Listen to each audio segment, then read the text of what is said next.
What up?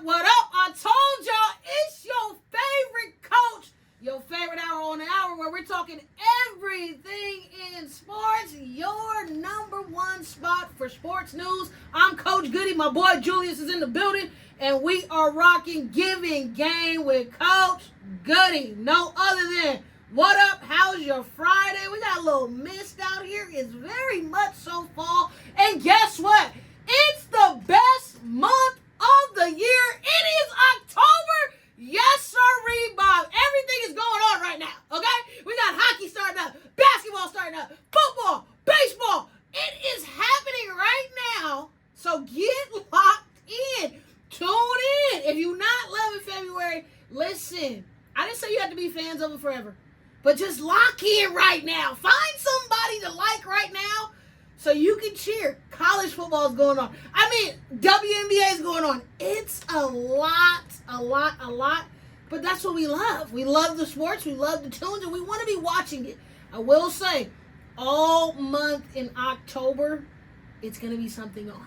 Okay? We got golf going on. It's just something going on in October. This is our favorite month of the year. And it's like our sports Christmas. Let's just call it that, huh? So let's get into it. Yesterday, Thursday night football, and it was a lights out, camera studded, everybody on the edge of their seats. 26-23, Niner gang, bang, bang, Niner gang, win over the LA Rams. They're kind of putting in this cement of like, hey, we're going to dominate y'all no matter what. I can't believe that the Niners are playing as good as they are, 4-1, and I'm talking about their whole roster is out, okay? Everybody you can think of who is a star on the Niners team is out. And guess what? They're still finding a way to win. I know my dog, my big homie, talking about Shanahan for NFL Hall of Fame. Now, I know my Niners fans, you guys are probably the number one supporters of Shanahan right now, and I got to give credit. Credit is where credit is due. You guys are playing still, finding some way to get the job done, and I like it. I like a nitty-gritty, get it out the mud type squad because I think you become more battle-tested than most people want to actually admit, so I love it. I love how they're winning, but let me just get on the Rams real quick. Y'all are absolutely redonkulous, okay? I don't know how much Stafford got to do for y'all, and I know, listen, I don't care if you're a football fan or not. I don't care if you played the game, coached the game. Hear me out, okay? At some point during the game, I know when we're within 1 yard in inches, we're running the ball. Everybody in the country knows you're going to run the ball. Why? I'm just saying, listen here. Give Stafford the ball. I don't know. Listen, somebody send this to the Rams so I can let them know. They needed to just let the boy throw the ball. He just threw like a 70-yarder prior to that play. And I know, in football, we're within a yard. We're within inches. We're supposed to run the ball. But listen, even with Nick Bosa on the bench, even a blind man could have known that you guys were going to run the ball. And what do? Stuff, McStuff, okay? Better than the Oreo stuffed cream filling, all right? I don't understand what is the thought process. Just let this man throw a little dinky dunk. Obviously, the defense was prepared for run. They come out here and see the lineup. They know y'all going to do run. Like, I'm just saying. And I'm not a fan of either team. Shout out to the Niners for handling business. The Rams, come on now. Let's regroup. Let's get it together because there's absolutely no way. The man went 30 for 47 yesterday, 389 yards, 3 TDs. If I'm a Rams fan right now, I would be hot, okay? I would be mad because there's no way. There's no way in the world that we allow this to continue to happen, okay? Niners, shout out to y'all. Keep doing y'all big one. I don't know what's going on. Jones is stepping up big for Brock Purdy. Brock Purdy, get that toe together, dog. Come on, man. Like, you've been out for too long. Get the toe together and get back. But I don't know. Again, Jones, 33 for 49 yesterday, 342 yards, 2 TDs, no interceptions. Listen, we didn't know what you was going to do. But now that you've been in there, you're winning games for the Niner gang, and I got to give you your credit. Okay? You guys are rocking and rolling over there in SF. All my Niners fans, you should be extremely ecstatic. Great way of setting the tone. But also, too, it was giving me a little PTSD of the Cowboys-Packers tie. Now, listen, I know I'm a Cowboy fan, and you may be getting a little bit more Cowboy news than you want to, but there's no way in the world you saw that tie and it just didn't get under your skin like me. Everybody was talking about it. Obviously, we've seen great performances from both sides, okay? Dak's out there doing his thing. Love it. But it boils my skin. And I know all the old heads of NFL, since this new merger, there's no way in the world the game should be ending in a tie. It's just so irritating. Somebody got to win. There's no way we can be a tie. And I know this is NFL tradition. We're from Super Bowl whenever. We've had ties. Who cares? Who cares? Now, I do not believe we should do it like college football, which we're going to get into when we talk about it, because we have probably 5 or 6 overtime games alone, 3 double overtime games in college football. So eventually, it's got to get something better. We got to use a little bit of this, a little bit of that, but a tie? Disgusting. Just irritating me, okay? I mean, the Cowboys are already getting on my nerves. And if we can't beat the New York Jets this week, I'm over. I'm throwing everything away. Y'all gonna see me going online, going viral, because there's no way we're gonna lose to the Jets. There's no way. We already lost to the Bears and my heart is broken, okay? We already had a tie. Could this season get any more strange? I don't know. It's only week 6. It's like, what is going on here? But I know a lot of people was upset with the tie thing. What are your suggestions, cousins, about how do we figure this whole tie situation out? I know old football, I know tradition, I know. But guess what? There's no reason why in 2025 we're having ties in anything, okay? I don't care if it's badminton, tennis, pickleball. We shouldn't have ties. Like, let's just get over this. We are competing at the highest level. Why are we having a tie? College, high school, let's have ties. We don't. So why do we have ties in the NFL? It just makes my stomach hurt, okay? I'm going to need some clarity, and I am obviously going to need some therapy about this, because it didn't just irritate me. It irritated a lot of people to see the fact that the NFL would be okay with ending a game in a tie. It just, every time I see it, it just irritates the Lord living out of me. And we're talking about ties, and we're talking about performance. We're about that midway point, okay? We got 17 games, 6 weeks in, and everything's kind of like settling, getting normalized in the NFL. I don't know what's going on with the Ravens. Am I the only person that thought about that this week? What is going on with the Ravens? Now you know, Harbaugh, ready to fire him. The first conversation that comes up when somebody starts losing, fire the coach. That's the number one thing. We already know what you guys are going to say. Fire the coach. It gets us into a better situation. Can we just talk about Henry not holding on to the ball? This ain't never really been nothing of his characteristics. So I'm concerned on why he can't take care of the football right now. I don't know why. It's coming out of the blue. But he's a fumble-rooski. And we would have never thought that, right?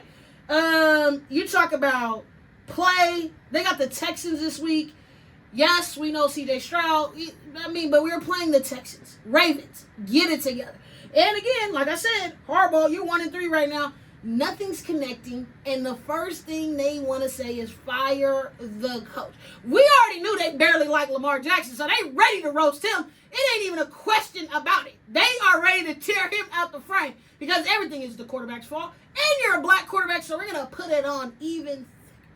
But I will say, they need to figure things out over there in Baltimore. Okay? I'm willing to come up, talk to the squad, get y'all right. But there's got to be some mentality in the organization to like, let's lock in, let's be better, let's do something better, because this is just unacceptable performance right now from the whole squad. It's got to be collective.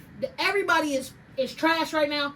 We got to turn it around quickly, okay? Because You don't want to get into that wild card race. You do not want to be in that play-in. You want to make sure you're good. And obviously, we anticipated a lot from Lamar this year, but it's just lackluster.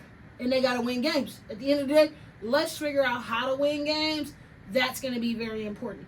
Another little shake-up in the NFL that stood out to me last week was what's going on with the Eagles and A.J. Brown. Now, you guys thought it was a political ploy to bring the book out during the game, but that was just him being a jerk, if you didn't know. He was like, hey, listen, and I'm going to tell you, number one powders, I would say basketball players are so weak and so soft.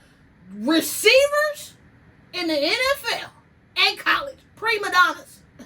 Get mad if you want to. I'm just saying, they are the divas of the league. So everything is strategic.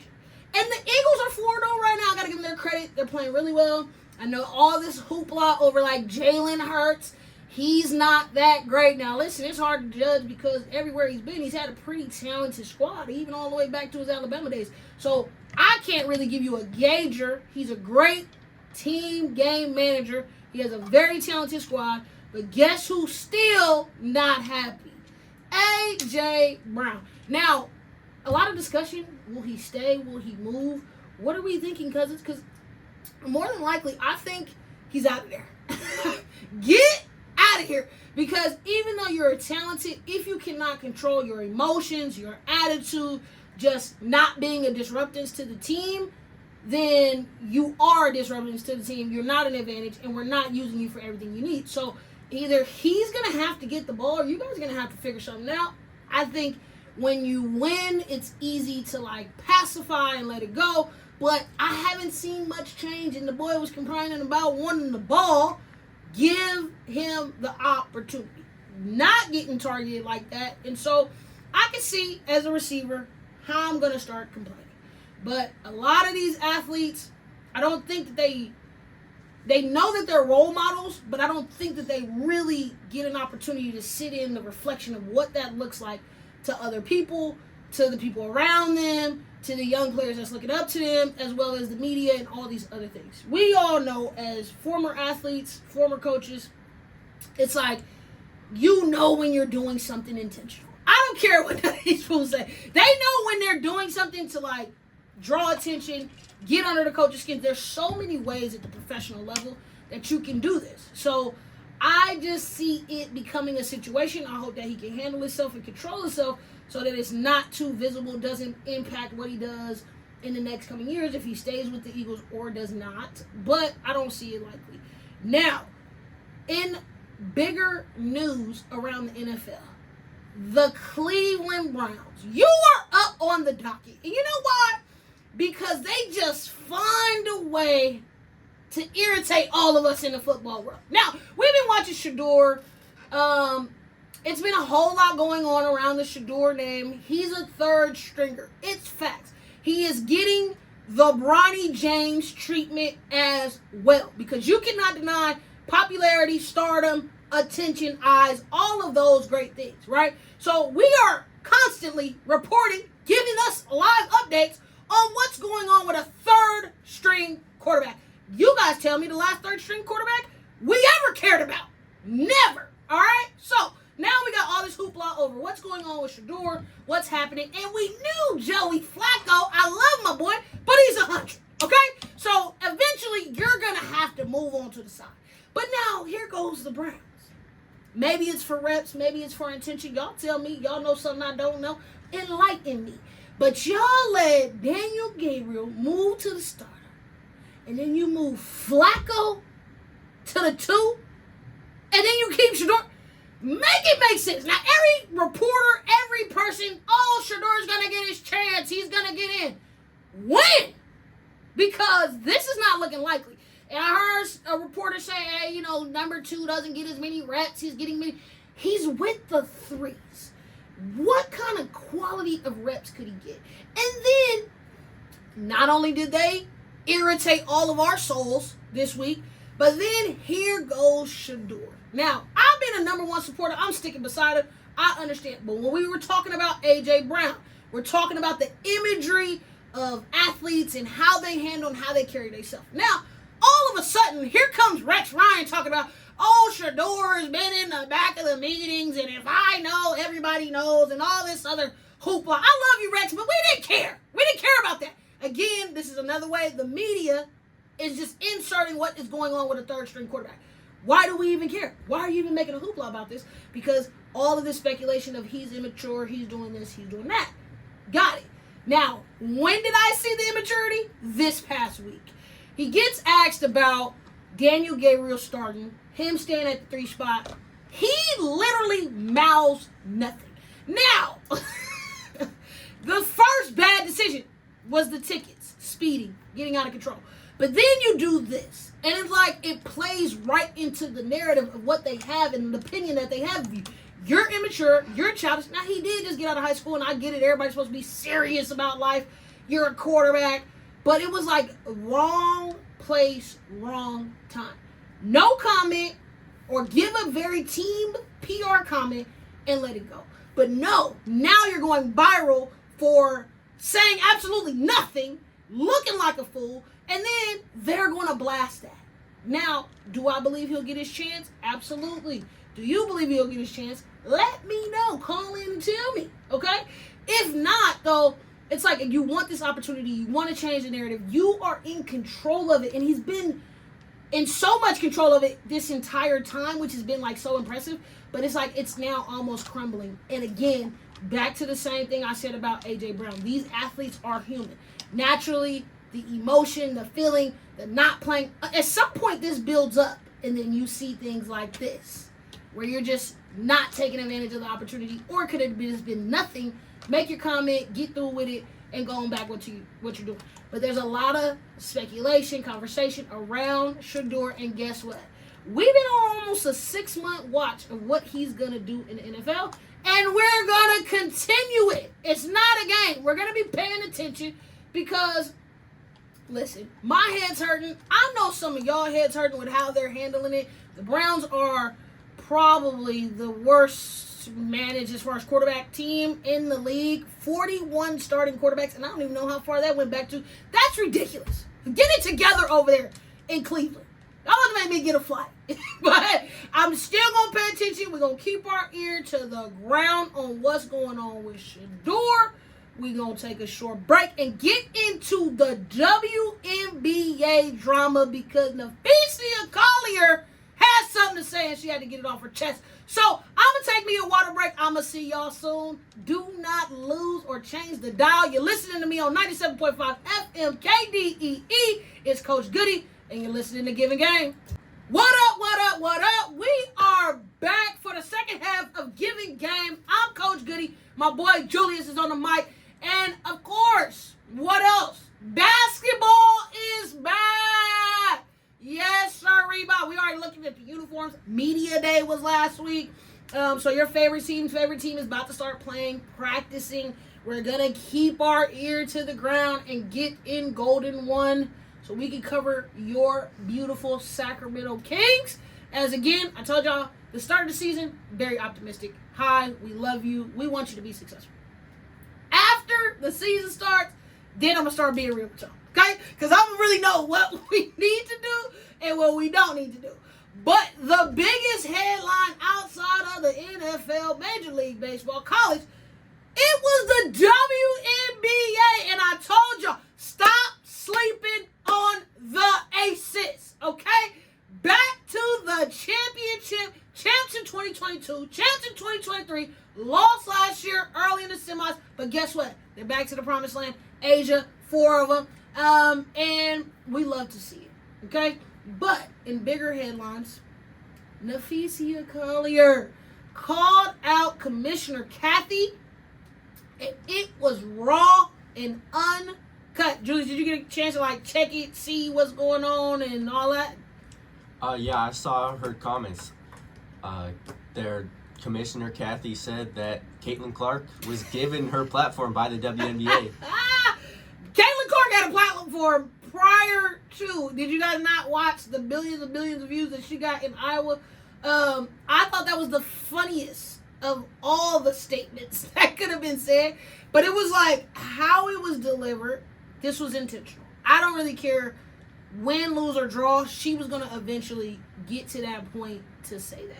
We all know that the WNBA is in CBA negotiations right now, and it's looking more and more like a lockout is going to happen. I know, months ago, I've said no, I was against it, but we're talking about future revenue costs.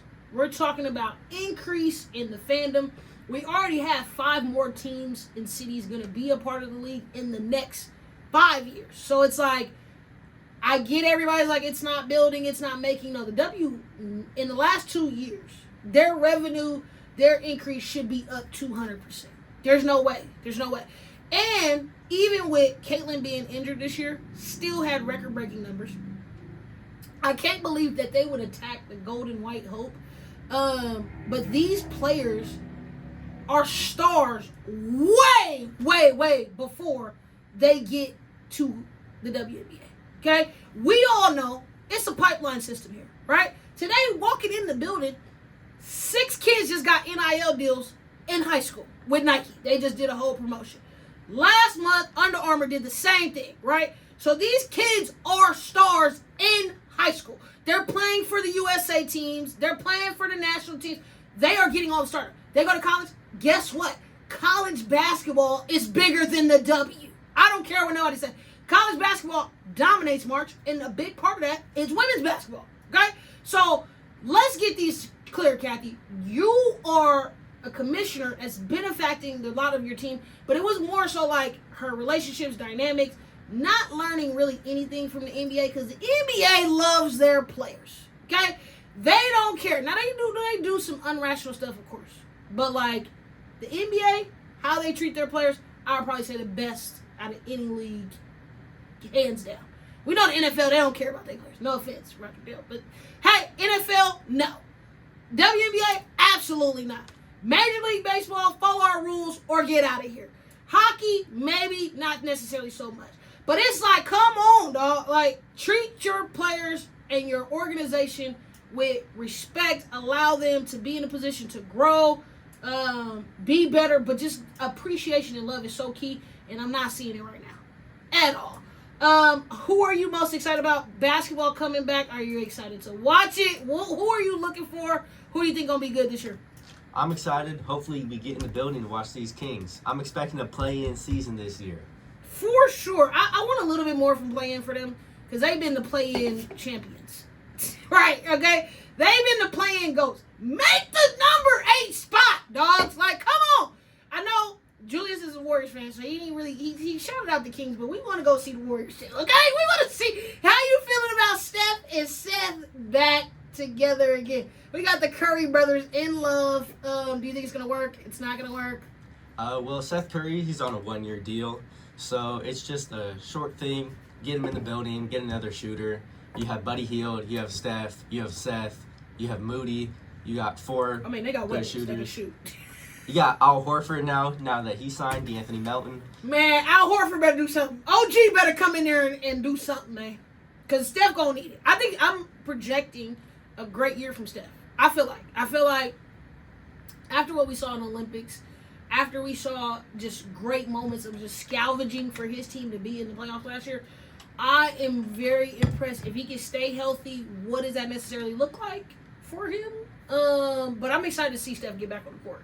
Anybody else outside of our favorites that you're like, hey, I need to see? I definitely want to see skinny Luka and skinny Zion. Now, Zion looked like he did Ozempic. I don't know what happened. Just head bobbling, body skinny. I don't know what's going on. Luka, more even keel definition, but I'm really interested in seeing how these players that have like kind of trimmed the weight off, what does that look like in their game? Particularly in my mind, both of them actually, because Zion, the muscle, the brute, that's kind of, it gets people out your way. Like, you know what I mean? You see this strong dude come down the court, you're not taking a charge on him. You're getting out the way. But he used that to his advantage. Same with Luka, right? Very lazy-ass basketball, but when you got all this body, you can't really stop it. Like, he's a freight train, solid as all get out. Who else are you excited to, like, see, look at? Who you think is going to be good next year? Sneaky pick might be the New Orleans Pelicans. What? That was a shocker. Hot take. take. Why? I love me some Jordan Poole, and he said he got Kevon Looney back, so now he has a screener. Plus, they drafted Derek Queen, who is a 6'10 finesse center, and it'll be interesting to see him next to Zion. Hey, that's a sleeper for sure. Hot take here. I think they're going to be good. I'm interested in seeing what the Knicks look like. New coaching staff. I love Mike Brown, so I think it's going to be great, but it's going to be very different, obviously. And then how are they going to help Brunson? Like, I think you make some moves, but what he needs is for sure solid backup or a solid point guard where you can shift him to the 2, kind of let him go crazy on the offense, and then when you bring him back in, he can run 1 and kind of do the same thing, but in a different way. But he needs some help. I want to see him with some kicks, you know what I mean, where it's not so much he has to make every play with the ball because it's easy to collapse down on that. Easily. Getting the group together, you know what I mean? We could trap, we could do a lot of things. Once the ball is out of his hands, they don't really have a substance or a equatable playmaker at all. So I'm just, NBA around the corner. We're not going to get too deep into it today, but trust and believe me and my boy Julius, we're going to be bringing y'all all of the hot takes of basketball. I am going to tell y'all though, I am a little bit lazier fan with NBA because just the same way as I do with Major League Baseball, it's a lot of games and they be playing trash in the middle. We all be knowing it. Like, dog, y'all got people sitting out. Y'all got people not playing because we got 100 million games, all right? So I am a season opener, watch, fan, love opening day of basketball. It's the best thing possible. I watch I watch consistently on opening day and then break until Christmas. See me on Christmas Day. I have to stay in the news just because I've learned over time doing this. It's like there's different periods of time where they're evaluating who's going to be the MVP, who's going to get the awards at the end. So I kind of pay attention more to stats and what people are doing.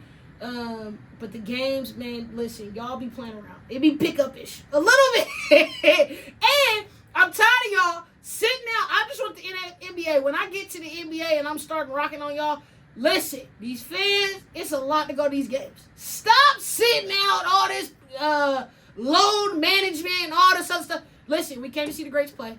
When we come to see you play, you better be playing. Period. Right? And living in Sacramento, have you been in the Golden one yet?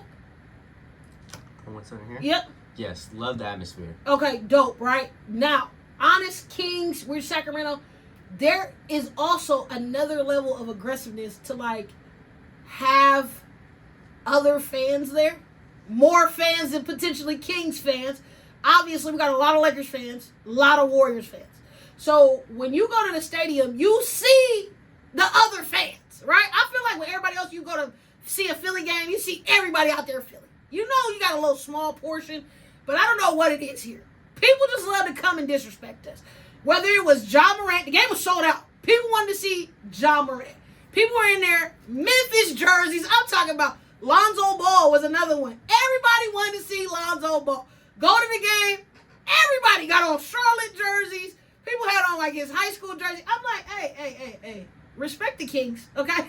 Don't be just so disrespectful in here that we see all these other fans. So I am always excited to like make sure when I come, I want to go see a certain player. If I don't have access to see him live, I want y'all to be playing. So when y'all come to Sacramento, just be healthy, okay? That's all we pray for. So when we come see you, you're out there playing. Because then I want to give a real evaluation on what these Kings are doing and how good are they.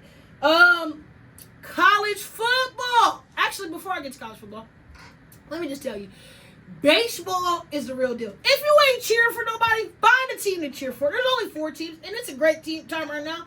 Mostly y'all West Coast people, you're cheering for the Dodgers. It just makes it easier for us to cheer for the Dodgers. Everybody in the East Coast, unless you're a Boston Red Sox fan who hates the Yankees, everybody just cheers for the Yankees because we want them to win. But yesterday, as I'm flipping back and forth between the Niners and the Rams and Yankees in the Boston Red Sox. Now, you may not like nothing about baseball, but you had to watch last night because the Yankees absolutely hate Boston. Boston absolutely hates them.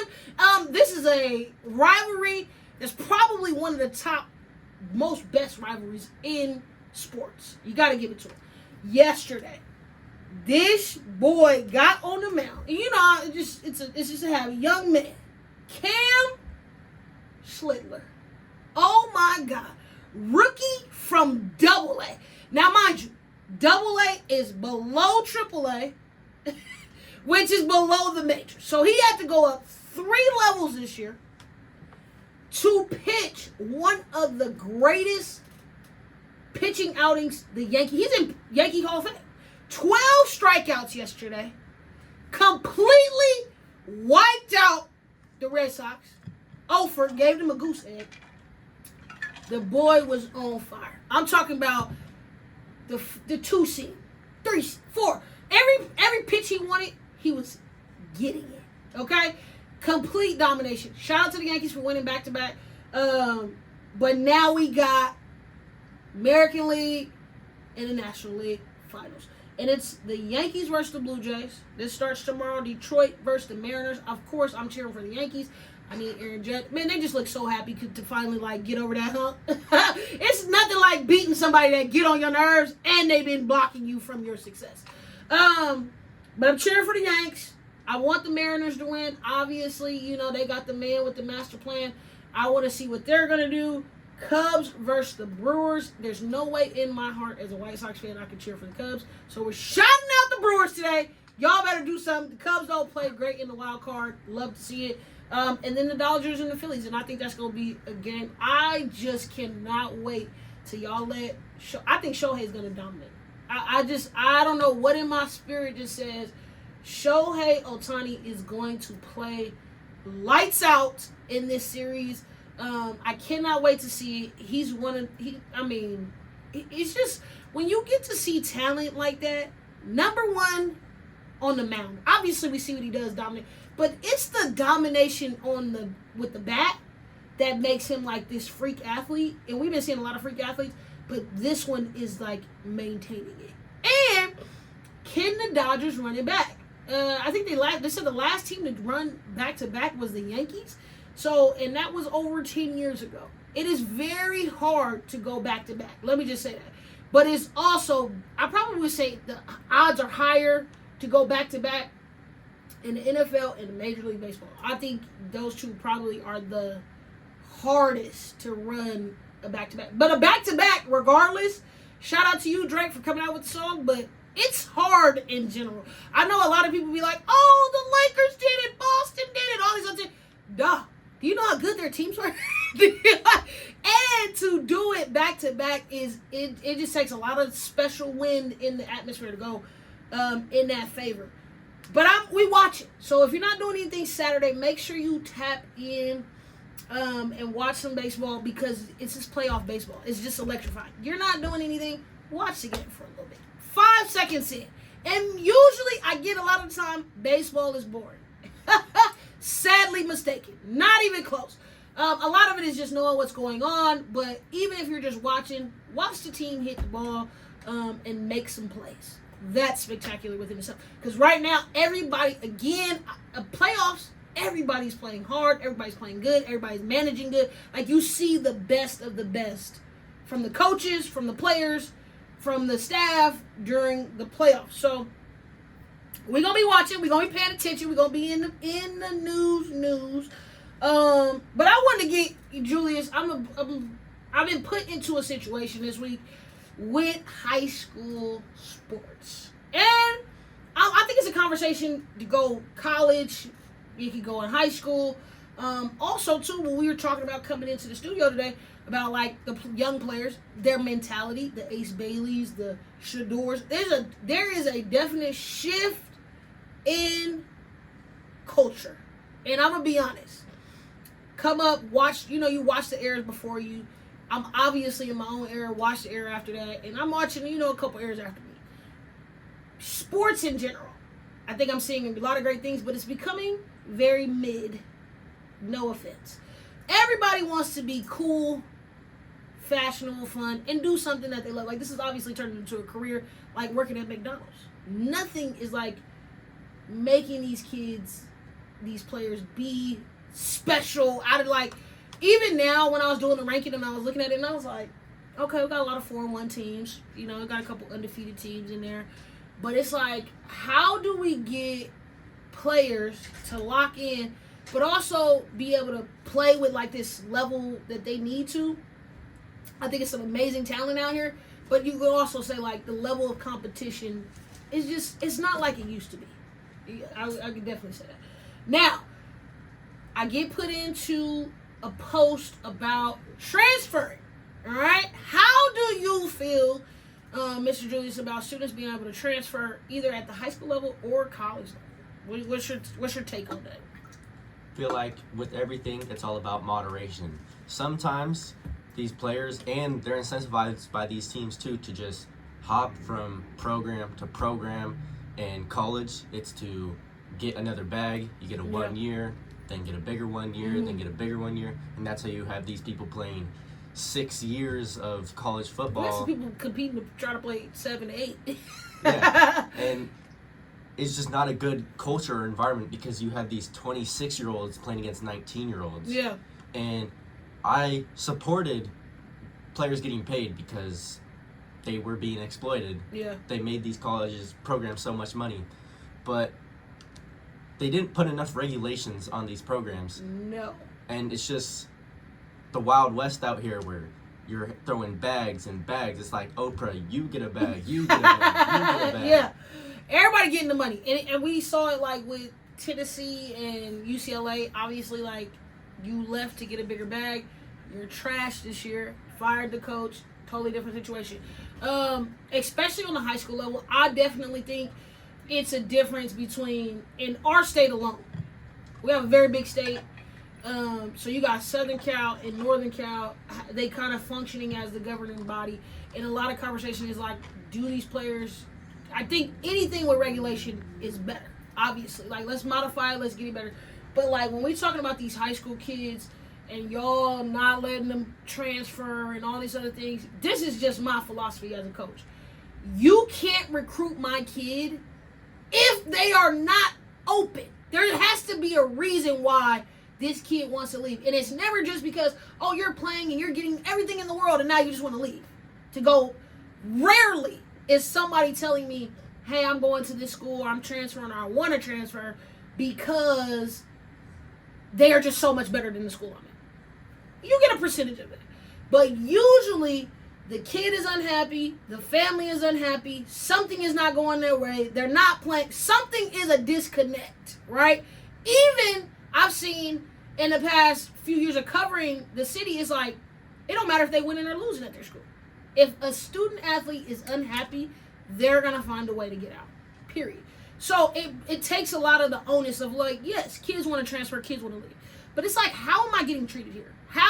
What is this, especially in the NCAA, you see a lot of athletes just choose the school because of the name. Ohio State offered me, I'm going to get a bag, I'm going to Ohio State. Might not ever see the field, the court. Like, you know what I mean? I'm going to Duke, I got an offer. You're about to be on the bench, brother. Like, you're not about to be playing. You got the offer, great, you can compete, but you're not probably going to go in there and play. Or you do go there and you see, like, man, I can't really cut it. Something's going off. But I always pay attention to what's going on with the athlete, what's happening, and a lot of conversation has been coming up to me, how do we handle this situation? I think college is a whole nother level, and so is high school, especially in the state that we live in, because California is ran by sports, obviously. Football, dominating, basketball. We're pretty much good in everything, a little bit. No offense, other states, but we're pretty good, and you're seeing this, like, discrepancy over athletes and being able to transfer and all these other things, and it's not clear. What are we holding out kids for? It becomes a little cluster of drama. And I would say, honestly, in the state of California, we got to get a better job at it, but we're going to talk next week a little bit more about transfers. What does this look like? Because we got a lot of coaches getting fired, which gives everybody an opening to transfer at the college level. You got a lot more money going on, especially with next year, the NCAA taking the money not directly from the school. So you can have school NIL, But now the money goes directly to the athlete. Their contract is with the athlete. So it's a lot to get into. But, man, I got my boy Josty on the deck, ready to come rock and roll with y'all. Julius, you got any takeaways? Anything you want to get off? I'll see y'all next week. Man, we coming next week. That's Julius. I'm Coach Goody. Remember, y'all listening to us on 97.5 FM KDEE. This is Givin Game, where you get all of your sports updates, highlights, and news. I'll see y'all next week. Peace.